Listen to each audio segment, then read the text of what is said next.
ഡാ ഒന്ന് പോടാ. എന്നെ വിടൂലട്ടാ, നീ നോക്കിയിരുന്നോ? ഞാൻ എന്ത് ചെയ്തിട്ടാ?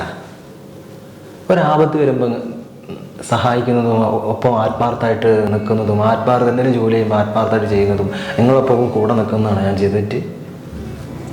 അല്ല ഇതൊക്കെ ഇപ്പം എന്തിനാ ലാസ്റ്റ് കുറ്റം മുഴുവനാക്കി. ഞാനെന്ത് തെറ്റാനോട് ഇത്? നിങ്ങൾ പറഞ്ഞിട്ട് എന്തെല്ലാം കാര്യങ്ങൾ ചെയ്യുന്നത് സത്യസന്ധമായിട്ട് തന്നെയാണ് ചെയ്യുന്നുള്ളത് ഇതുവരെയായിട്ടും. ഇത് നമ്മളെന്തെങ്കിലും എന്നിട്ട് പറഞ്ഞു കഴിഞ്ഞിട്ട് മൂക്കത്ത് ചുണ്ടി ഒരു ദേഷ്യക്കാരെ നമ്മളെ മനസ്സിലാക്കാൻ ആരുമില്ല. എന്നാൽ നിങ്ങൾക്ക് എന്തെങ്കിലും പ്രശ്നം വന്നാലോ അത് മനസ്സിലാക്കി ചെയ്തില്ലെങ്കിൽ നമ്മൾ ഈ ലോകത്ത് ഇത്രയും നിൽക്കപ്പെട്ട വേറെ ഉണ്ടാവില്ല.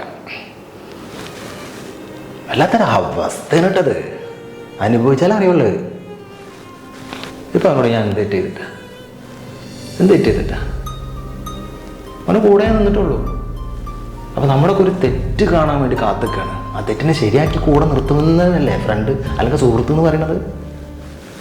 ഇത് കുറ്റപ്പെടുത്താനും ഇതും വേണ്ടിയിട്ട് മാത്രം കുറേ സുഹൃത്തുക്കൾ എന്നിട്ട് പറയും നിനക്കേ മൂക്കത്താണ് ശുണ്ടിന്ന്.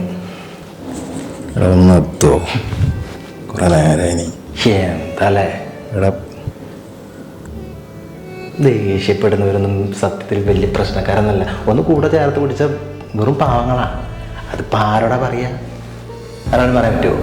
പറഞ്ഞപ്പോൾ പ്രശ്നമല്ലേ, പറഞ്ഞ പ്രശ്നമായി.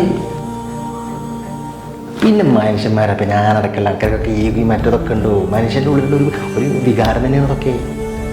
അതത് സമയത്ത് എടുക്കുമ്പോൾ അതിനൊക്കെ കൂടെ ചേർത്താനല്ലേ നമ്മുടെ സുഹൃത്തുക്കളും നമ്മുടെ ചുറ്റുമുള്ള മനുഷ്യർ. പിന്നെ എന്തിനാണ് കുറ്റപ്പെടുത്തി ഒഴിവാക്കി വിടുക? അത് ശരിയായ കാര്യമാണ്. എനിക്ക് തോന്നുന്നില്ലട്ടാ. ഇവിടെ ഇങ്ങനെയൊക്കെ തന്നെയാവും. ആരോട് പറയാൻ? നമ്മൾ പോയിരുന്ന് കരയാന്നല്ലാതെ എന്താണ് നമ്മളില്ലേ വിട്ടേക്ക്. ആ നീ ഇതാവണ്ടാ. ഇവിടെ നീ കുറെ നേരമായത് ഫോണോട് പോയി പറയാം. സുഹൃത്തുക്കളാകുമ്പോൾ അങ്ങനെയൊക്കെ തന്നെയാണ്. എന്നെ ഉപദേശിക്കാൻ വരുന്നത് നീ ഇങ്ങനെ ദേഷ്യപ്പെട്ടു. ഞാൻ തെറ്റ് ചെയ്തിട്ടാ? എന്തൊക്കെ അതിനകത്ത് പറയാൻ മാത്രം എന്തുണ്ടായി? ഓക്കെ കാരണം നോക്കുമ്പോൾ തന്നെ ചൊല്ലി